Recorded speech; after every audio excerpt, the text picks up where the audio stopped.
Mechanical property of fluid में एक property है फ्लूइड की, वो उस प्रॉपर्टी में हमारा आता है equation of continuity. Equation of continuity जो है उसमें हम ये देखते हैं कि एक पाइपलाइन है, इस पाइपलाइन में जो लिक्विड जा रहा है उसकी मास फ्लो रेट m है, जितना मास यहाँ से जा रहा है उतना ही मास यहाँ पे निकलेगा। अर्थात अगर मैं सपोज यहाँ पे 5000 kg इस पाइपलाइन की इनसाइड में, ये इनलेट हो गया, इसकी इनलेट में 5000 kg मटेरियल दूंगा, तो मेरा यहाँ पर भी अगर मैं यहाँ पे m बराबर 5000 kg मान लूँ kg पर आवर, तो मेरा यहाँ पर भी 5000 kg पर आवर ही निकलेगा, क्योंकि इस पाइपलाइन में बीच में कहीं कोई छेद नहीं है, कहीं डाइवर्शन नहीं है। तो इस सिद्धांत पे हम इक्वेशन ऑफ कंटिन्यूटी निकालते हैं। तो यहाँ पर सपोज इसका एरिया इस पॉइंट पे, एक नंबर पॉइंट पे A1 है और 2 नंबर पॉइंट पे A2 है, तो A2 जो है इसका एरिया है एट पॉइंट 2 और ये पॉइंट 1 हो गया। अब हम क्या देखते हैं, हम जानते हैं कि मास बराबर क्या होता है, मास बराबर होता है वॉल्यूम इनटू डेंसिटी, होती है ना डेंसिटी।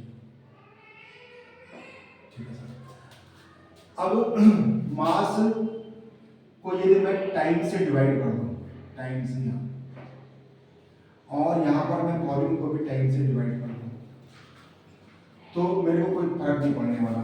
तो इसको कहते हैं मास फ्लो रेट। ये m डॉट हो गया, ये mass upon time m dot हो गया।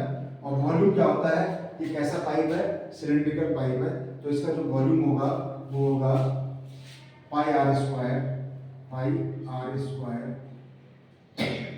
माने area, pi R square upon L upon A, time T time हो गया, इनटू डेंसिटी रो है, सपोज इस लिक्विड की डेंसिटी रो है। अब यहाँ पर जो हमारा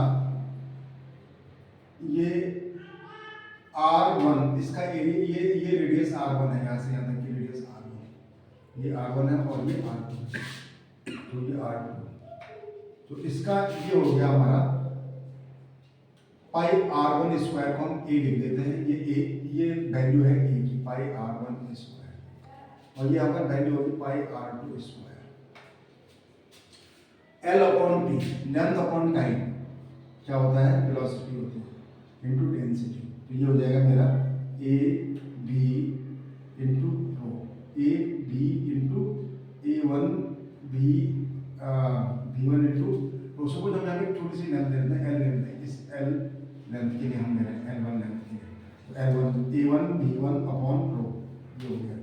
अब इसी प्रकार हम दूसरे पॉइंट पे लेंगे, क्योंकि हम ये मानते हैं जितना मास यहाँ से जा रहा है उतने मास वहाँ से निकलना, तो मास बराबर होगा। तो यहाँ पर सपोज ये हो गया m डॉट, ये पॉइंट 1 हो गया, ये पॉइंट 2 हो गया, ये पॉइंट 1 पे m डॉट 1 है, यहाँ पे पॉइंट m2, दोनों बराबर है, m2 बराबर m1, तो पर m2 की वैल्यू क्या आएगी, m2 की वैल्यू आएगी ठीक है ऐसे A2 V2 upon A2 V2 upon rho, ठीक है।